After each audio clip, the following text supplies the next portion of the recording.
Fala, jovem! Mais uma semana, mais uma hora boa e novamente estamos do mesmo lado da mesa. Estamos juntinho aqui, eu e meu amigo João. Por que acontece isso, João? Porque ele voltou, o Boêmio voltou novamente e saiu daqui tão contente. Por que razão quer voltar? Temos o nosso convidado de novo, depois do pedido de você de casa que adorou a explicação de como abrir offshore em Seychelles, né?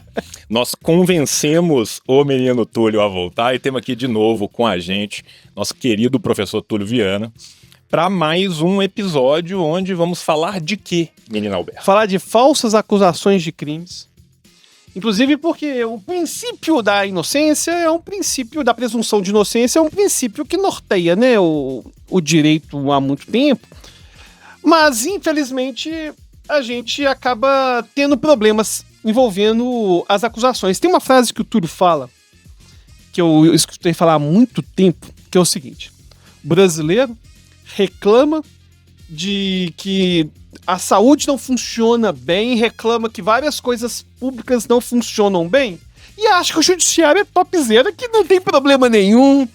Inclusive, hoje eu até vi uma reportagem falando assim: adolescente é preso por vender drogas para colegas. Pô, se fosse preto, pobre, não ia ser bem assim. Já começa que não seria adolescente, né? Seria marginal. Exatamente.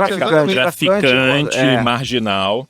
Né? E lembrando que se você não viu o primeiro episódio sobre lavagem de dinheiro, volte lá atrás e veja. E se você está chegando agora, nós não estamos simplesmente com rábula, nós estamos aqui com um professor da Universidade Federal, o homem que é doutor em Bolonha, tá? Menino Túlio Viana aqui, qualificadíssimo, o cara que veio aqui para dar mais uma aula pra gente. E uma coisa extra, essa mesa é percentil 99, eu não ia falar não, mas só menos da mesa nesse momento. Aí ele fica constrangido. Tem que ficar constrangido, não, é? Eu que tô falando. Seja muito bem-vindo novamente aí, Túlio. Muito obrigado. Prazer enorme estar aqui depois de tanto tempo.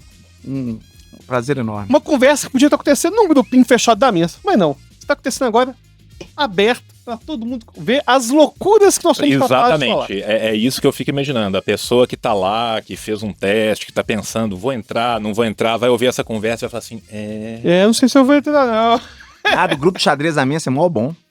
Aliás, você voltou agora arrebentando, né? Nos testes, nos treinos de xadrez. Mas enfim, seja bem-vindo de novo falar muito sobre obrigado. Vamos. Falsas acusações de crime. Você já começou queimando a minha frase de efeito.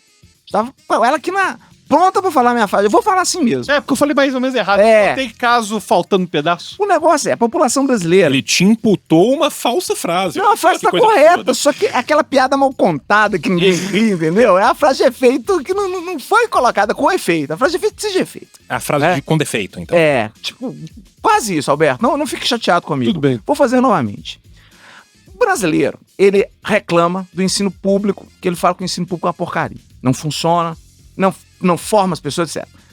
Isso, hospital público, o brasileiro fala, não, o hospital público não funciona, é horrível, não sei o quê. Defende o SUS. Tudo que é público, o brasileiro reclama. Aí chega na hora que alguém vira e fala assim, o sujeito foi condenado criminalmente. O brasileiro fala, condenou certinho, condenou bonitinho. Bandido bom, bandido morto. Bandido bom, bandido morto. Brincando não ele tava. Nunca passa pela cabeça dele que o mesmo Estado que ele critica na educação e na saúde também possa errar quando se trata de judiciário, né? E infelizmente erra muito, e não erra pouco não, e isso precisa ser falado. A gente tem que entender que o judiciário não é a prova de falhas, ele erra muito, e esses erros judiciários custam muito caro para quem é condenado, custa muito caro para o inocente. Então, questão de falsas acusações é algo muito crítico, não é só para o cara que foi condenado, mas para a sociedade inteira, porque gera uma insegurança jurídica absurda.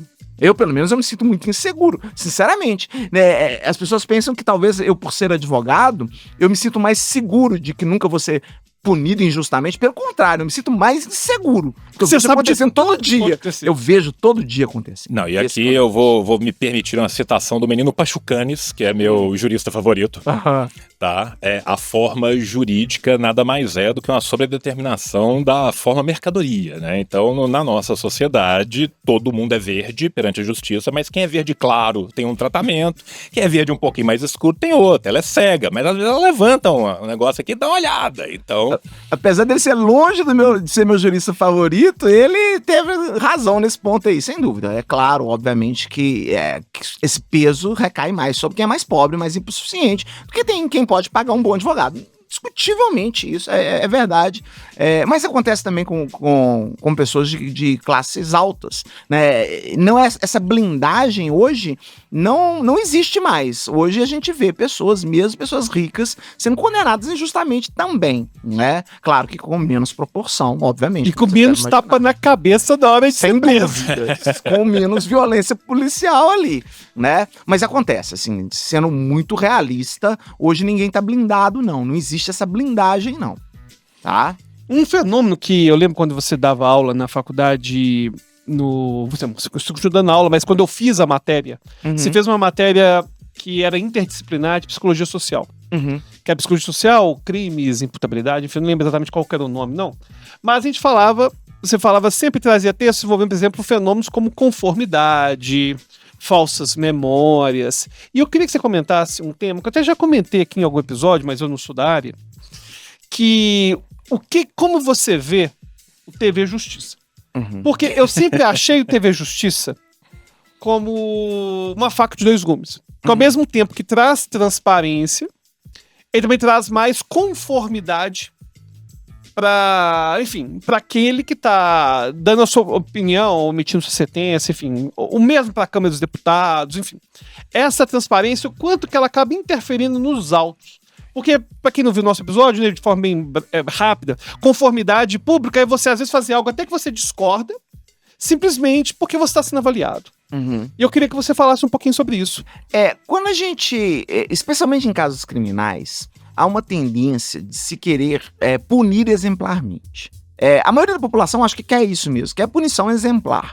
Só que a pessoa nunca acha que a punição exemplar pode recair sobre o inocente, né? A pressuposição de que se o cara foi acusado, ele é culpado. O tal do quem não deve, não teme, que é tão prejudicial.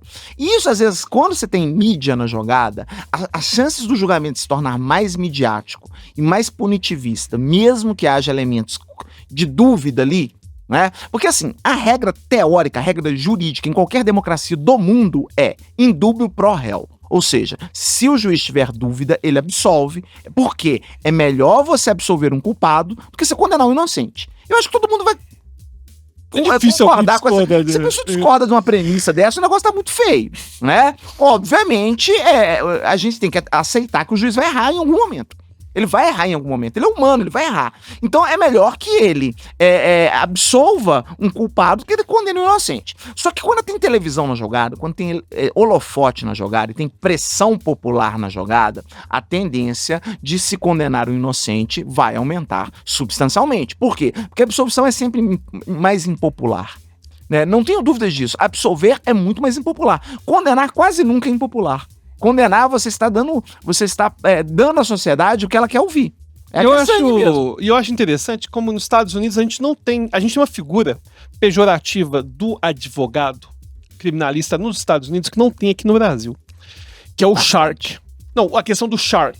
Tá. Aquela ideia de que você vai pegar um advogado tubarão que vai fazer igual o O.J. Simpson, que vai conseguir pegar, por mais que tenha todas as provas materiais contra o cara. Ele vai achar um loophole, ele vai achar alguma coisa.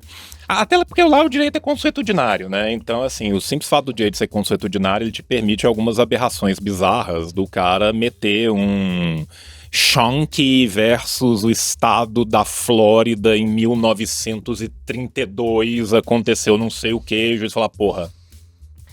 Só que tem um detalhe nessa história toda. Isso pode parecer melhor para nós do que para os Estados Unidos, mas isso depõe muito contra o nosso sistema. Por que isso depõe contra o nosso sistema? Se você tem um advogado tão talentoso a ponto de de detectar alguns vícios formais e anular um processo eventualmente, isso é sinal de que o juiz ele não briga com a lei. Quando existe uma formalidade, que é uma garantia do cidadão que foi violada, ele aceita e aplica. Aqui no Brasil, muitas vezes, o que se tem é com o juiz que briga com a lei. Quando ele acha que a lei não vai fazer justiça, entre aspas, no caso concreto, ele passa por cima da lei e condena a si mesmo. Então, aqui, o advogado talentoso, muitas vezes, não é que ele não vê a ilegalidade que aconteceu. Ele vê, ele aponta a ilegalidade, mas muitas vezes o juiz fala, não, essa ilegalidade é coisa menor, não aconteceu. E isso é muito problemático. Por quê? Porque as garantias fundamentais, elas são construídas em torno disso. A partir do momento que você começa a tolerar pequenas ilegalidades no processo, isso gera insegurança jurídica para qualquer pessoa que possa ser julgada amanhã. É por isso que eu coloco como, talvez, isso depunha muito contra o nosso sistema. Talvez não, isso depõe muito contra o nosso sistema. Uma pergunta, assim, de quem não é da área de direito. E não matou ninguém. Obviamente. E que eu sou da área de história, mas assim, quando a gente vai estudar direito público, a gente pensa, direito público, norma cogente, aplicação obrigatória. Uhum. Aí, direito privado, não, obviamente, você tem uma outra forma. Em relação ao nosso arcabouço jurídico, a discricionariedade do magistrado, ela é garantida em lei ou ela vai mais pelo costume por ser a classe dos magistrados, uma classe muito privilegiada dentro da estrutura da nossa sociedade desde sim? Tá. A gente precisa separar bem o que é discricionariedade e o que é arbitrariedade. Não, sim, eu tô falando assim, até que ponto ele tem uma discricionariedade ou não, e até que ponto essa discricionariedade que não existiria em lei se torna uma arbitrariedade que é tolerada, inclusive porque muitas vezes a grande punição do juiz arbitrário é ser aposentado com seu salário inteiro. Isso é uma coisa que eu nunca entendi direito, cara. O cara faz um monte de absurdo, olha só, vou te punir. Sabe? Então assim, a sua punição é agora você vive num resort. É isso. O juiz, ele tem uma discricionariedade de avaliação de prova. Explica pro pessoal que está assistindo o que é discricionariedade. Então, discricionariedade, a lei garante ao juiz uma liberdade de análise da probatória. Tá? Então, por exemplo, você tem um sistema antigo, que é o sistema de provas tarifadas, que você tinha confissão do réu, valia tantos pontos, valia muito, era a prova suprema, né? Um depoimento de uma testemunha que não conhecesse o réu, valia mais, o depoimento de um amigo, você tinha um barema Você tinha um barema, isso, você tinha uma tabela com uma pontuação de cada prova. Isso não tem. Claro que o juiz vai avaliar a prova de acordo com a livre convicção motivada dele. Ele tem que motivar e avaliar a prova sem uma tabela de pontos para ela. Até aí sim, isso a gente pode falar que ele tem essa discricionariedade. Agora, obviamente, o discricionário muitas vezes tende a se tornar arbitrário se os tribunais de segundo grau e se principalmente os tribunais de Brasília, que são o STJ e o STF, não punem, entre aspas, com a nulidade, né, as decisões arbitrárias, né? E aí, muitas vezes, o juiz começa a julgar contra a prova dos autos, pura e simplesmente. E aí você espera que os tribunais de segunda instância mudem essa decisão. Mas a partir do momento que os tribunais não mudam, e a partir do momento que os tribunais não reconhecem mais nulidades, aí nós começamos a ter um problema institucional muito sério, né?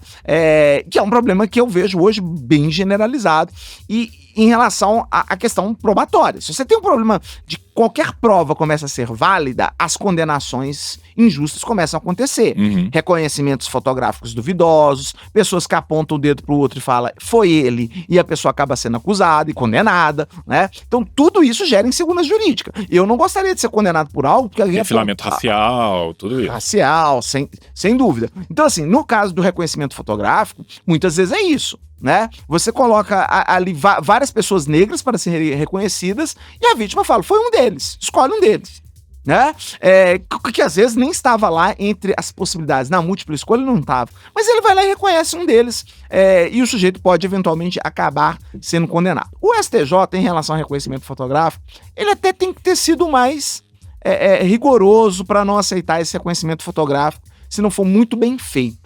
Porque é muito falho. O Alberto, que é melhor do que ninguém, né? Ele sabe disso. Que extremamente, a memória humana é muito falha. Especialmente na hora que você tem uma arma apontada pra sua cabeça. Tem um caso que é... Essas nulidades, desculpa, Alberto, só uma dúvida técnica aqui. Quando se tem esse julgamento numa instância superior dessa nulidade, ela vale ex tunc ou ela vale ex nunc? Ela serve... Ela volta. Desde ela volta, né? Ela volta. Tá. Depende do ponto onde você anular. Se anular a sentença, volta a partir daquele momento. Se anular a denúncia, volta do zero. Entendi. Né? Sempre volta. Mas tem um caso que foi muito emblemático nos Estados Unidos, que a mulher, ela tinha sido estuprada e depois pegaram os perfis, né, pra fazer aquele paredão lá dos suspeitos, né, e enfim. Curiosamente eram todos negros, e enfim, fez lá. E ela chegou, foi esse cara que me estuprou. E o cara foi preso. E enfim, ficou muito tempo na cadeia. Descobriram por DNA que não era ele, prenderam o cara de verdade anos depois. E aí ela descobriu. Depois eles descobriram por que ela o reconheceu. Ele era o bilheteiro que vendia no metrô o bilhete dela todo dia. A nossa memória, ela não é uma fita de vídeo. Ela é feita de fragmentos que a gente reúne para criar uma representação que a gente tem a sensação que é um filme, mas não é bem um filme, né? Então nossa memória é muito fraca. Ou seja, quando a gente fala de falsas acusações de crime, eu não quero só trazer a questão da má fé. Da pessoa que quer sacanear, que quer, enfim, fazer um tipo de vingança. Nem tudo é dolo, tem coisa que é culpa. É, exatamente. E o mais louco dessa história é que a mulher ficou desesperada por conta disso. Ela não ficou bem por conta disso. O cara foi liberado da cadeia e os dois, ele perdoou ela e eles fizeram uma turnê com o sistema jurídico americano falando dos problemas de falsas memórias e acusações, cara. Olha que interessante. Pô, a elevação moral desse cara que foi preso. Sim. Pô, o cara aí. Meu Deus, né? Quem é Shawshank Redemption perto desse cara? Pelo É amor uma de Deus. coisa... Pelo amor de Deus. Agora, verdade seja dita, a culpa não é dela. Vamos lá. Ela tem uma culpa, talvez ela tenha sido um pouco irresponsável de fazer um reconhecimento sem absoluta certeza. Mas na cabeça dela, talvez fosse Sim, certo. não, mas ela tinha Na certeza cabeça que dela, é certo. o que ela fala na palestra. esse é o ponto. Ela tinha certeza. Porque deu um senso de familiaridade absurdo. Agora, o juiz não pode cair nisso, não. A culpa é dele. A culpa é exclusiva do juiz. Não é dela. Ela é uma vítima, ela não tem formação em psicologia, ela não tem formação Claro, jurídica, não tem concordo com formação em você. nada. Ela errou. Perguntar Perguntaram. pra ela. E ela foi lá e falou o que ela achava, que ela estava convicta. É diferente quando a gente sabe que tem outros casos que a pessoa incrimina a outra para destruir a vida dela, como vingança. Isso existe também, isso é bem real, não é? Mas nesse caso, cabe irresponsável um juiz que condena com base simplesmente na palavra da vítima. Porque a vítima erra, né? E esse que é o ponto. A vítima erra, nesse caso errou, e o juiz errou junto com a vítima. Você comentou no início lá do barema, né, em relação às provas. E eu imagino que a palavra da vítima tivesse um barema bem razoável. E eu acho curioso. Eu nem sei que barema é esse, usando o termo que a gente usa na faculdade. Nós deixar claro, não temos necessidade de ter barema, né? É um termo da faculdade. É acadêmico, né? Da faculdade, para poder falar de publicações, artigos e tudo mais.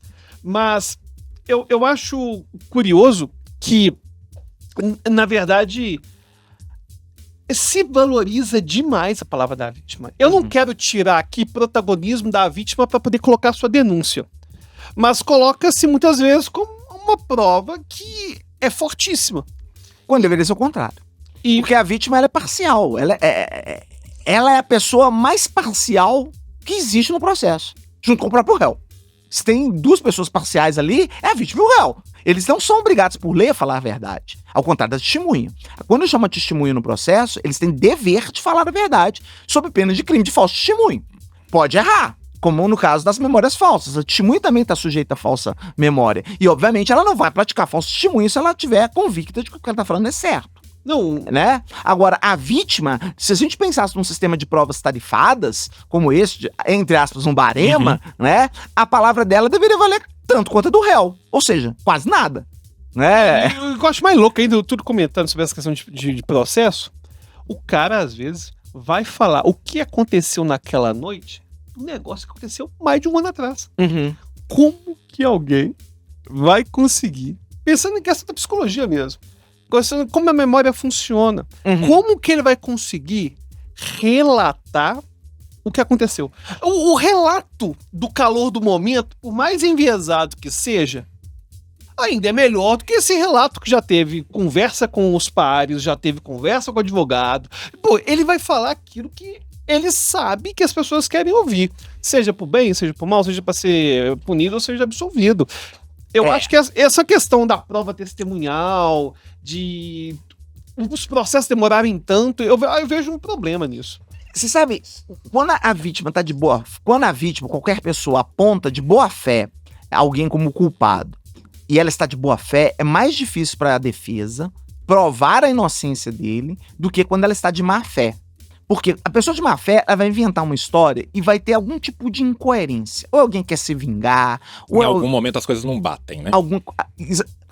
Não vou falar sempre, mas de uma forma geral é mais fácil de você desconstruir uma mentira que a pessoa deseja do que quando ela está enganada. Especialmente quando tem, por exemplo, questões de abuso sexual, questão de estupro, que são crimes muito, muito delicados, extremamente delicados. Eu cito um exemplo, um caso que eu atuei. A mãe da criança... Aliás, eu vou dar um exemplo até mais claro e mais simples, que é o da escola básica. Eu ia falar dele agora, eu tava aguardando a oportunidade para falar, porque além disso, eu só vou aproveitar para te encaminhar uma outra pergunta também para você poder falar. Ao contrário, muitas vezes, do que nos mostra o cinema estadunidense, onde você tem um grau de reparação e reversibilidade muito grande contra decisões mal exaradas, a gente não tem, inclusive não tem sequer, muitas vezes, a previsão legal dessas reparações alcançarem as formas como elas alcançam muitas vezes lá fora. Então, às vezes lá fora o sujeito é preso por engano e isso vai ser brutalmente oneroso para aquele Estado que fez. Aqui, muitas vezes, o sujeito é preso por engano ou cumpre mais tempo do que deveria e ganha um tapa nas costas e um mausaí. Sim. Né? E a outra coisa é que, num caso como esse da escola base, você tem o assassinato público da vida daquelas pessoas, a destruição da fonte de renda daquelas pessoas e elas serem condenadas publicamente a priori, antes de qualquer julgamento, foi coberto por toda a mídia brasileira. Sim. Elas serem inocentadas a posteriori vai aparecer na página 32 do Jornal de Bairro de Taguatinguetá, saca? É sempre assim. E assim... Outro caso da escola básica, não sei se o pessoal sabe. Pois é, o caso da escola básica é relativamente antigo, foi uma escola de crianças mesmo, de criancinhas, e surgiu na escola a ideia de que uma dessas crianças tinha sido violentada. E esse é um caso muito interessante, porque acontece com muita frequência no dia a dia dos advogados criminalistas, né? Que é o tal de criança com constipação, prisão de ventre. Para o cara que estiver em casa entender claramente o que nós estamos falando. Então a criança sai as fezes muito dura, o ânus da criança fica doendo e ela vira para a mãe e fala, tá dodói. Aí a mãe, aí vem um negócio da memória falsa, olha que troço perigoso. A mãe, em vez de perguntar o que aconteceu, que é uma pergunta aberta, geral, que vai deixar a criança expor o que aconteceu, ela fala assim, alguém tocou aí? Alguém colocou o dedinho aí? A criança responde. E aí sim. já conduz a criança para uma resposta. Completamente. Já conduz completamente. E a criança está diante de uma figura de autoridade que ela tem medo de responder errado e ela vai... Ou que ela acha que a resposta certa é sim. Que ela quer agradar, né? Às vezes é medo e às vezes ela quer agradar. Ela acha que a expectativa, a resposta certa é sim.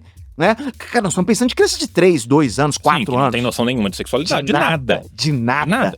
Aí ela responde sim. O que a mãe faz? Cata essa criança, leva no médico, chega no médico falando assim, a minha filha ou o meu filho foi violentado e foi no colégio. Porque assim, ela pergunta, alguém colocou o dedinho aí? A criança fala sim. Aí ela fala assim, foi seu professor? Ou foi seu padrasto, né? ou foi seu tio, ou foi não sei o quê, a criança responde sim. Cara, nunca a criança respondeu sim, a mãe tem a mais certeza absoluta de que aquele crime aconteceu. Ela não tem a menor dúvida disso. Ela cata a criança, leva no médico, chega lá no médico falando assim, minha filha foi estuprada, ou meu filho foi estuprado. Olha aí que você vai ver. O médico olha e fala assim, tem tantos indícios, né? Mas muitas vezes ele coloca num laudo falando, pode ser que sim e pode ser que não. É inconclusivo. Inconclusivo. Leva aquilo pro juiz, leva aquilo pro delegado, o delegado fala, é mesmo. Pode ser, e condena. Agora, e aí, por exemplo, para fazer um corpo de delito nisso, já vai ter passado um tempo tal que já não tem como mais se dar qualquer certeza do que aconteceu ou deixou de acontecer. Mas o corpo de delito, mesmo assim, na maioria das vezes é imprestável, porque muitos desses abusos são relatados como toque anal. Tá? E não como penetração, entendeu? E o toque anal é abuso sexual gravíssimo também, quando acontece, sem dúvida. Agora, o ponto como é que você prova um toque anal com um exame pericial? extremamente difícil, não vai ter sêmen, muitas vezes não vai gerar uma escoriação significativa, né? Pode gerar uma vermelhidão, uma pequena dor, que pode ser a mesma dor das fezes. Se você olhar do ponto de vista estrutural, as fezes duras da criança pode ser maior do que um dedo, muitas vezes, e pode provocar lesões até maiores e mais graves que um dedo. Em suma, escola base, então aconteceu, a criança reclamou, meu ano está doendo, a mamãe falou, foi o professor, primeiro deve ter tentado com outras pessoas, ou até às vezes chegou, foi na escolinha? Sim. Quem foi? Foi fulano. A mãe, o que ela fez? Ligou para outra mãe e falou assim, olha, aconteceu isso, minha filha relatou isso. Será que sua filha tá sofrendo isso mesmo? Nossa. Peraí que eu vou verificar. Aí outro chegou e falou assim, o professor por acaso colocou o dedinho em você? A criança falou, sim.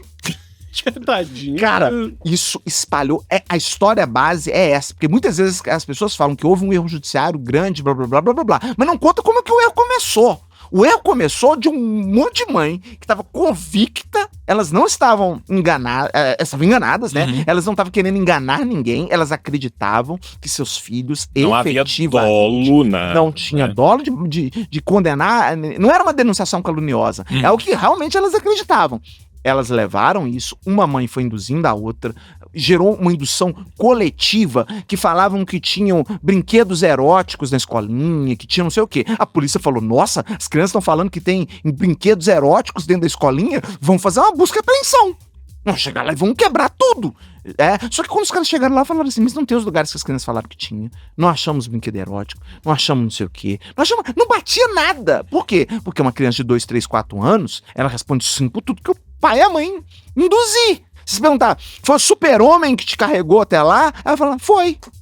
Ela não sabe Isso que eu acho mais louco. Você chega pra criança, ela pergunta alguma coisa de 2, 3 anos, se ela fala de que é capaz de voar, se ela fala que tava com o super-homem, ela comenta as coisas mais absurdas. O pai sabe, claro, a criança tem 2 anos. Tem 3 anos, vai falar coisa absurda mesmo. E aí você tem um jornalismo policial sedento por sangue, sedento por audiência, que vai veicular isso como se verdade fosse, independente de qualquer coisa, e a condenação pública está estabelecida. E fora o seguinte, se fala muito hoje sobre abusos sexuais. Hoje é um discurso muito comum, as pessoas leem muito sobre isso. E muitos acontecem de verdade, né? E aí há um medo muito grande dos pais, de certa forma real e ao mesmo tempo tem que ser muito cuidadoso, e os pais acabam, a primeira reclamação de dor no ânus é sempre a pergunta, alguém pôs o dedinho aí? E isso gera problema, as pessoas acham que acabou na escola base, esses casos vêm acontecendo todos os dias, a diferença é que é feito individualmente, não é uma escola que gerou um clamor público que fica muito fácil de provar. É muito mais fácil se absolver no caso da escola base do que uma única criança falando que aquela dor no ânus dela foi o tio. Como é que você absolve? Não, e agora, só pra concluir, a escola base, as pessoas tiveram a vida destruída. Morreram, assim, na pobreza absoluta. Mas não foram condenadas criminalmente. Não passou nem do inquérito.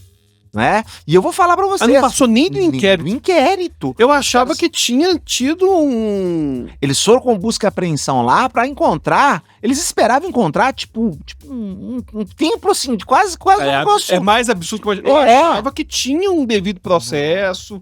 Que tipo de... Foi muito rápido, a polícia percebeu rápido. Porque era muito escabroso. E mais rápido ainda foi a condenação pública, né? Porque a gente tá conversando aqui, porque isso chegou na mídia antes de chegar na polícia, quase. Porque o que acontece? Isso aconteceria hoje com a mais tranquila, eu tenho mais absoluta certeza que aconteceria, tá? Novamente, do mesmo jeito, com redes sociais, né? Chega nas redes sociais falando assim, 5 crianças falaram que foram estupradas na escolinha.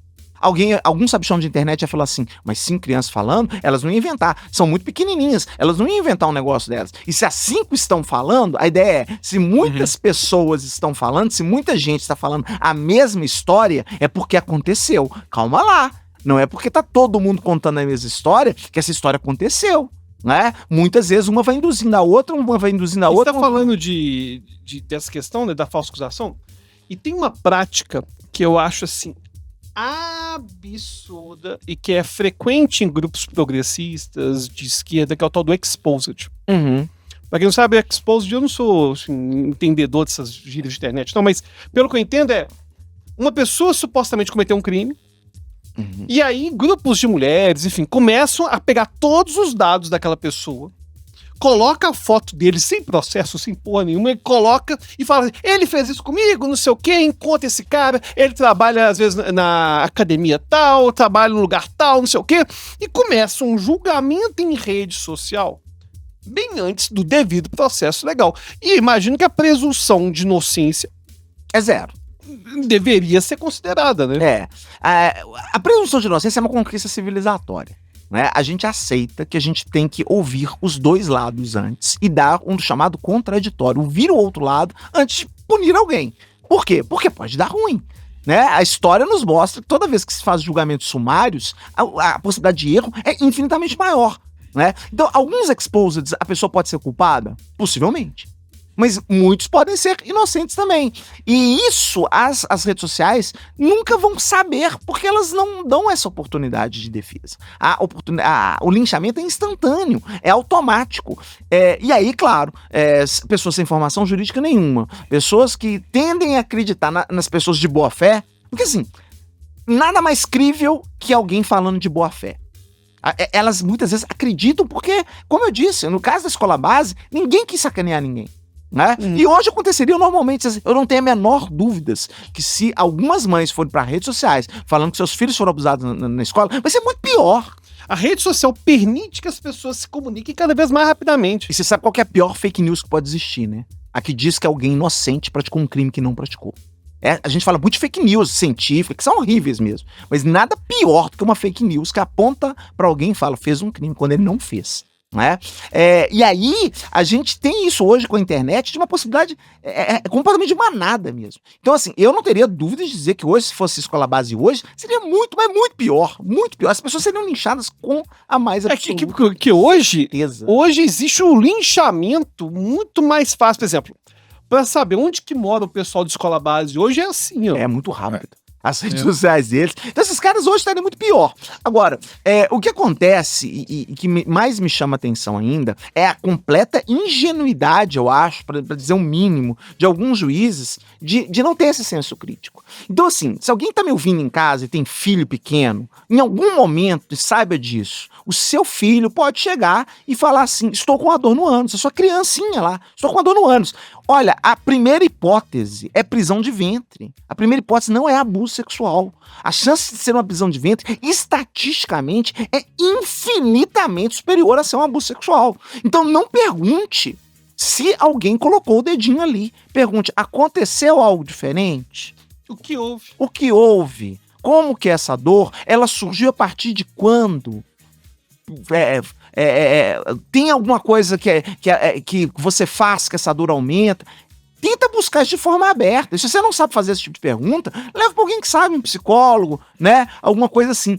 Porque senão a pessoa não só vai estar criando um problema jurídico, como ela vai estar criando um problema psicológico para essa criança de um nível absurdo. Porque você está estabelecendo nessa criança uma memória de uma violência sexual que nem existiu. Que nem existiu. E essa criança vai sair de lá, depois de um processo desse tamanho, o sujeito pode até ser absolvido, mas a criança sempre vai ficar na dúvida se ela foi absolvida. Porque uma criança de 3, 4 anos, que você cria um estardalhaço de levar no médico, de não sei o quê, de faz perícia. Cara, ela vai ser estuprada no médico. Ela é um trauma, né? Assim. Um trauma. A criança não sabe o que é um exame ginecológico, ela vai ser chegada no médico para ser examinada. É uma violência gravíssima. Então, assim, é preciso saber checar. Se perguntar se alguém fez algo, a tendência dela responder que sim é gigantesca. Né? E se a criança respondeu que sim, tem juiz que fala assim, a palavra da vítima é importantíssima. A criança dessa idade não tem por que mentir.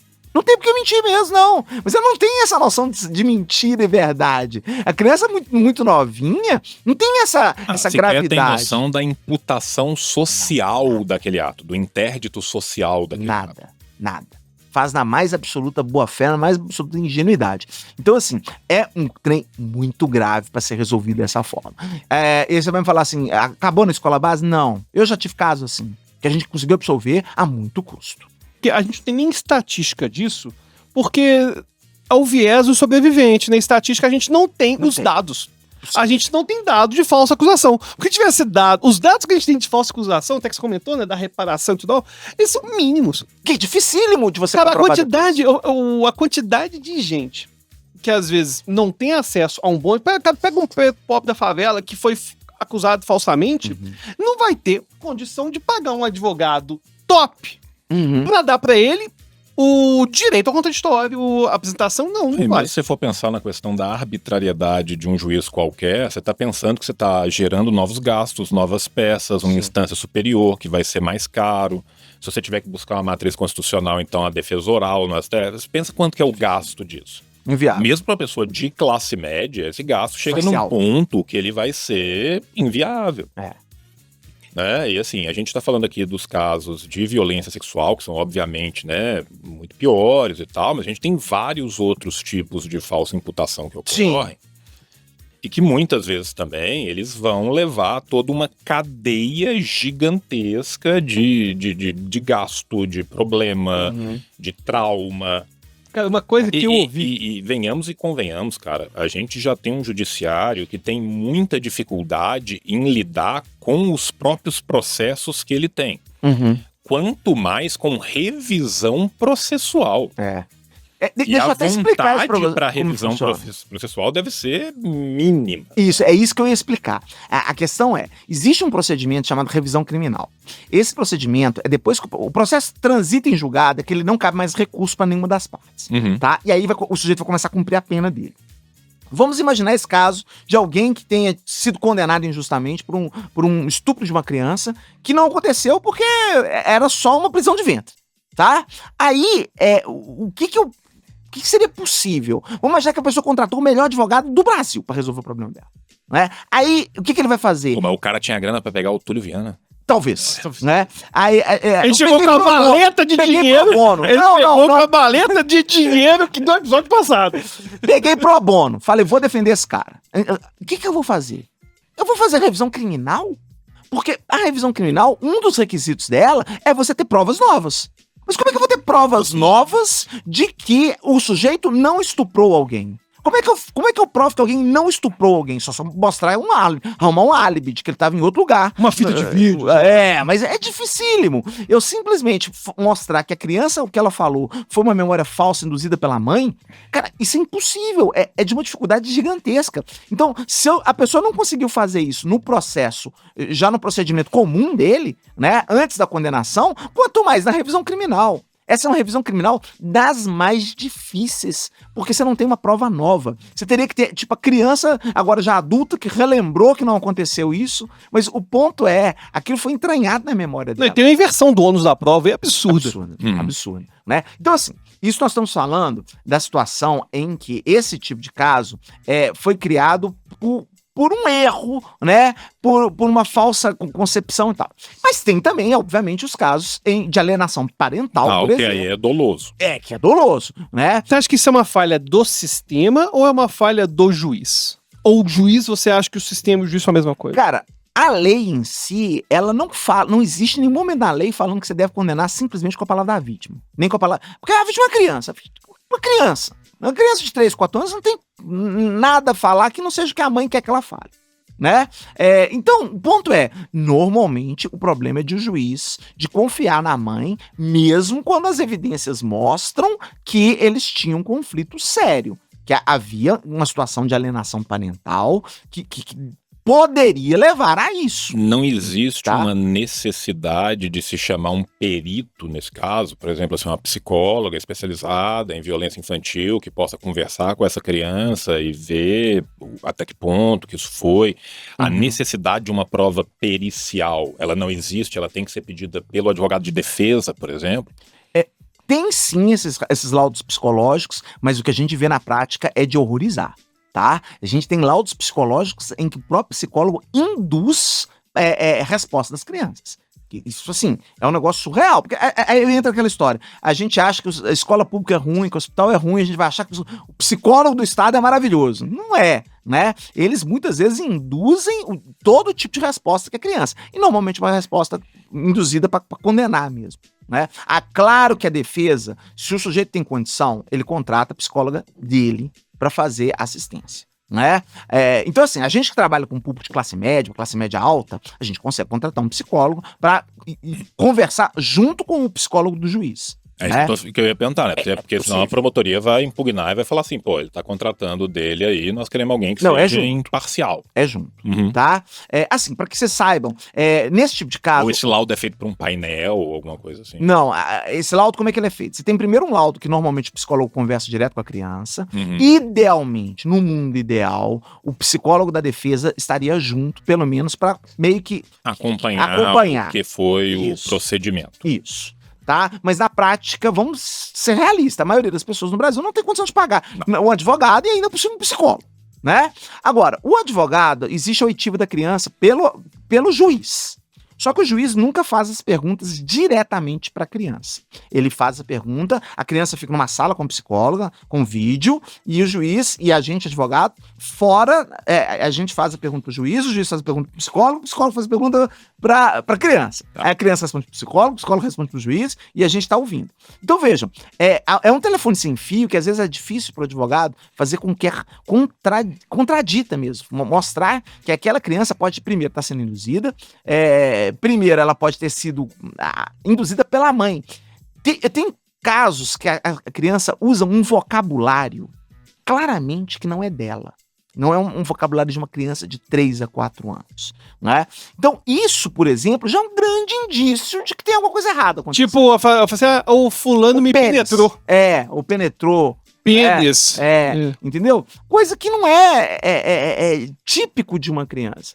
Então, assim, são situações muito delicadas. Extremamente delicadas. Por quê?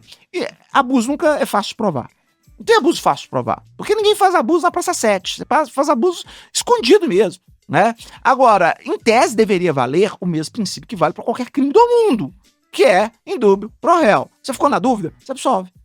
Ficou na dúvida, absolve, né? Mas muitas vezes o juiz acha grave demais. Devia ser o contrário, né? É grave demais para eu condenar alguém sem ter certeza. Mas ele pensa, é grave demais, não pode ficar sem punição. Eu sempre Não lembro pode ficar um seriado que eu já comentei com você já, daquele juiz. Tinha um seriado dos anos Judge 90. Dredd. Não, Judge Dredd. Não, era com Lourenço Lamas, que era o renegado, que ele era um juiz É de de dia? dia, mas à noite Nicolas selvagem. Nicolas Martin. Nicolas Martin. Que é de dia. A justiça é cega, Justiça mas é cega, enxerga no escuro. Exatamente. Aí chegava. Spray de Deus tá fudido. É. Aí ele chegava de madrugada com a moto dele, matava o cara, enfim, eu não lembro direito como que era, não. Porque o grande problema é que as pessoas veem o direito com sede de vingança. Uhum. Sem dúvida. A questão da retribuição é um negócio assim, isso não pode ficar desse jeito. As pessoas estão querendo ver o cara se fuder. Não é à toa que quando tinha cadeira elétrica, era comum o cara ficar as mesinhas, cadeirinha, Assistir. a família quer assistir, Sem dúvida. quer ver o cara agonizando, quer ver o cara se fudendo, eles não querendo justiça. E quando tem criança e adolescente na jogada, esses casos, eles tendem a criar um clamor público, uma necessidade de punição gigantesca. Eu tenho um caso interessante que a gente atuou no escritório, e eu posso contar desse caso, porque saiu muito na mídia regional, e as próprias vítimas hoje gostam que contem o caso, porque elas foram muito injustiçadas. Foi o caso de duas mães lésbicas, né, que elas adotaram 2 crianças já adolescentes. E, evidentemente, como todo adolescente, nem sempre é fácil ter convivência ali com um casal que foi adotado tardiamente, aquela coisa toda. E o pior é que é uma ação social ainda, né? Surge. Tem esse lado ainda, mas assim, as meninas negras, as mães, né, lésbicas, brancas, assim, era difícil para as meninas adaptarem. O ponto é, essas mães viajaram de férias e deixaram essas adolescentes com uma babá. A gente tava há quanto tempo junto já? Agora, esse caso já tem algum tempo, eu não sei de falar. Devia ser alguns anos. Já tinha alguns anos já. Não era tipo de semana passada. Não era semana passada. Aí, essas adolescentes queriam divorciar das mães adotivas. Não existe a figura do divórcio de pais e mães adotivos. O que elas fizeram? Elas inventaram que elas estavam sendo torturadas dentro de casa, que estavam fazendo trabalhos forçados dentro de casa e contaram isso pra babá. A babá acreditou. Porque quem vai desconfiar de adolescentes que são pessoas, né, que jamais mentem. E levou pra polícia. Cara, absurdo. Essas mulheres foram presas. Ficaram vários dias presas. Aí, felizmente, aí elas viram que o negócio tava sério, aí falaram assim, vamos contratar um escritório, né, grande, aí contratou a gente. Nós conseguimos tirar primeiro elas da prisão, mas assim, a gente pegou o caso falando assim, lascou. Ué, duas, não era uma adolescente falando que era, duas, né? Casal de lésbicas, já tem um preconceito gigantesco. Não, era uma cidade do interior do Nordeste, tá? Então assim, não era pequenininha não, era uma cidade tipo Nova Lima aqui, tá? Pra nós. O ponto aí nós pegamos o caso, com elas presas, aí conseguimos tirar elas, porque elas primárias, bons antecedentes, vamos aguardar o processo junto. Moral da história, final da história, juíza até chorou depois no dia da audiência. Por quê? A gente conseguiu comprovar. Primeiro, as meninas faziam beach tênis, era o início da conversa. As meninas estudavam em escola particular. As meninas tinham uma vida, não vou falar de luxo não, porque era de classe média, mas elas tinham professor de inglês, esses negócios, tudo que um adolescente normal tem. Super bem. Não tinha. Aí você vem aquela história. Elas. Sabe qual era o trabalho forçado que elas E faziam? ela falava que o maltrato era físico e não necessariamente psicológico. Também não tinha, mas elas se automutilavam.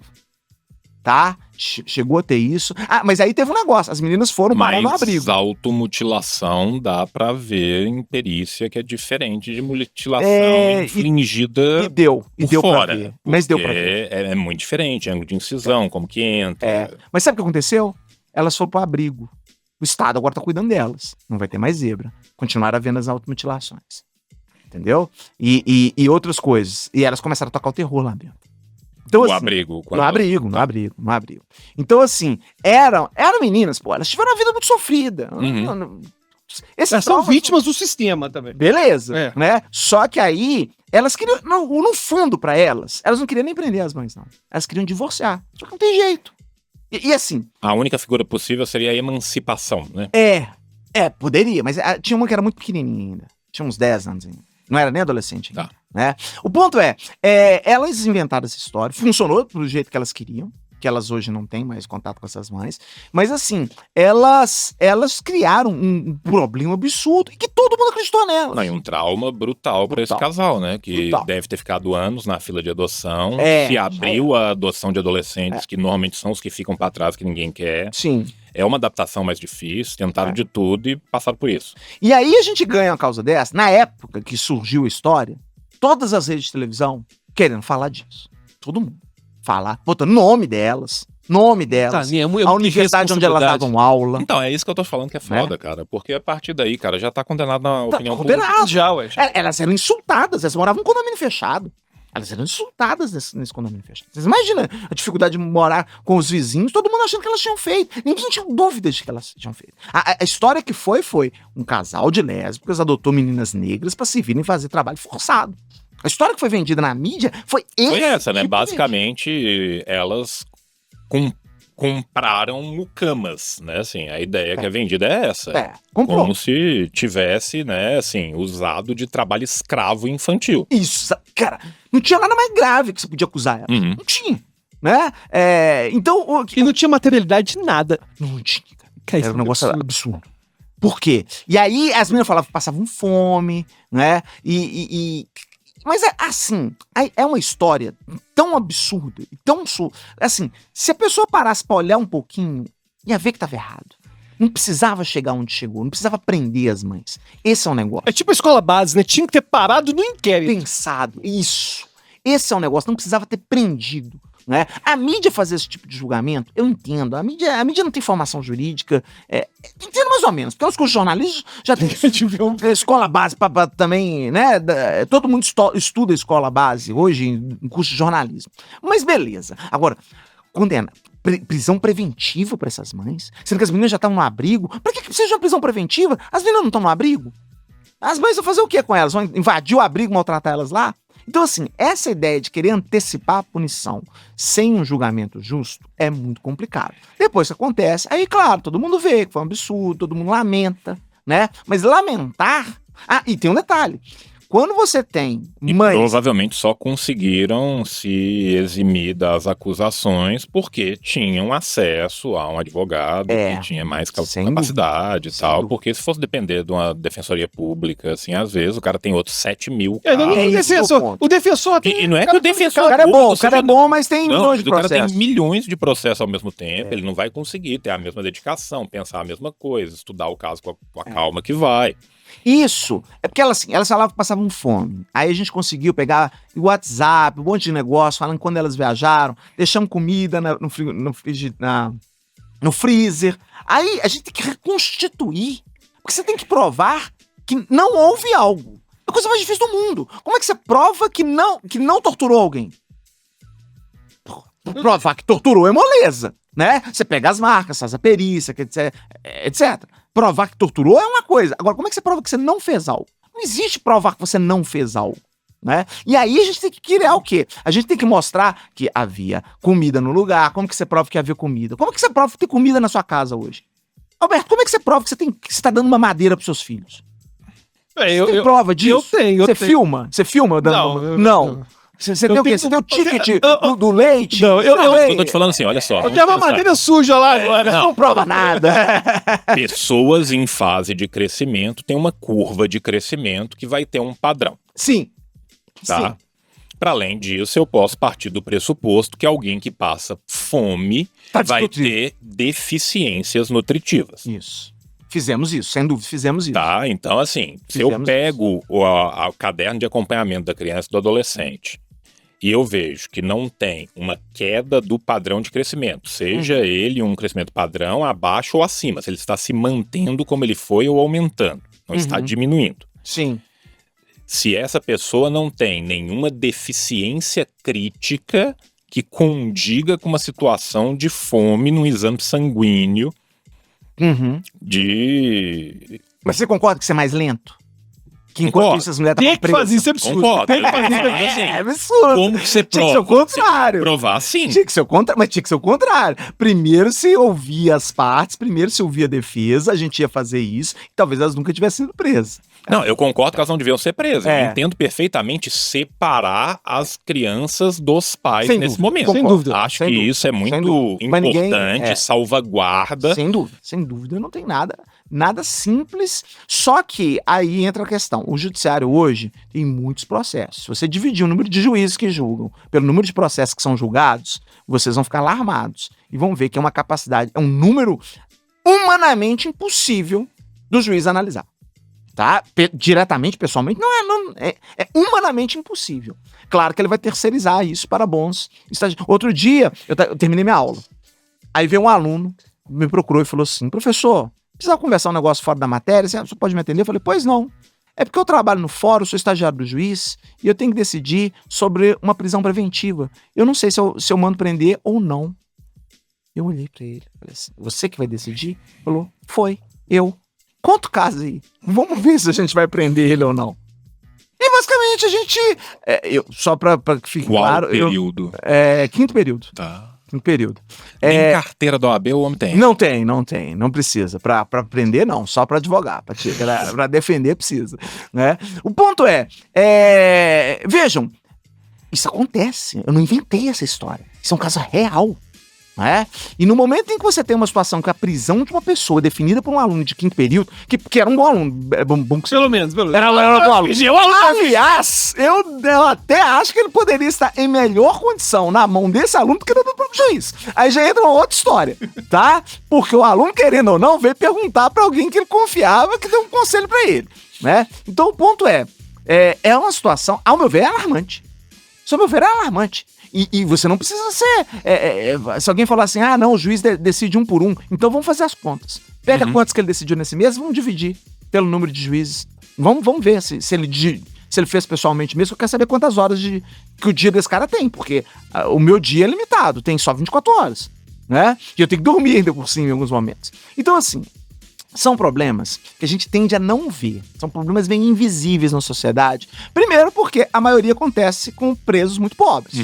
Que são invisíveis, já são invisíveis na sua natureza. No tráfico de drogas, no roubo, no furto, ninguém tá nem azul. Ninguém tá nem azul, pode prender à vontade. né? A maioria das pessoas está se lixando se um sujeito trabalhador que trabalha como servente pedreiro o dia inteiro for preso por um roubo por furto, né? Agora, acontece nas classes mais altas, com casos de violência sexual? Acontece também, né? Bom, em suma, a gente pode ficar aqui semanas falando sobre Seria semanas, mas aqui é uma hora boa. É só uma hora, né? Queria uma semana boa, né? Infelizmente é só uma hora, né? Nós estamos chegando mais uma vez ao fim do nosso episódio. Mais uma vez agradecer. E eu que agradeço. Ao Túlio, nosso querido professor que está aqui mais uma vez com a gente. Agradecer você de casa que está vendo a gente também. Lembrando, né, que se você quer apoiar esse podcast, manter esse podcast vivo, saudável e continuando, por favor, né, considere a possibilidade de se tornar membro desse canal. E se você quer... E se você quiser entrar em contato com o professor Túlio... Se você tá dentro de uma cadeia agora com acesso a um celular clandestino, precisando Você fala essas coisas brincando, mas tem uns caras mesmo que pode estar, viu? Bom, aí, mas você responde. Gente, siga lá nas redes sociais, no Instagram, Túlio Viana, Viana com 2 N's. E no LinkedIn também, que é bem ativo, Túlio Viana, Viana com 2 N's. Sempre Túlio Viana com 2 N's, vocês vão me encontrar em quase todas as redes sociais. Valeu demais aí pela participação, valeu você por ter nos assistido, valeu João aí. É isso, querido, tamo junto, até a semana que vem, então. Beijo no seu coração e tchau, tchau!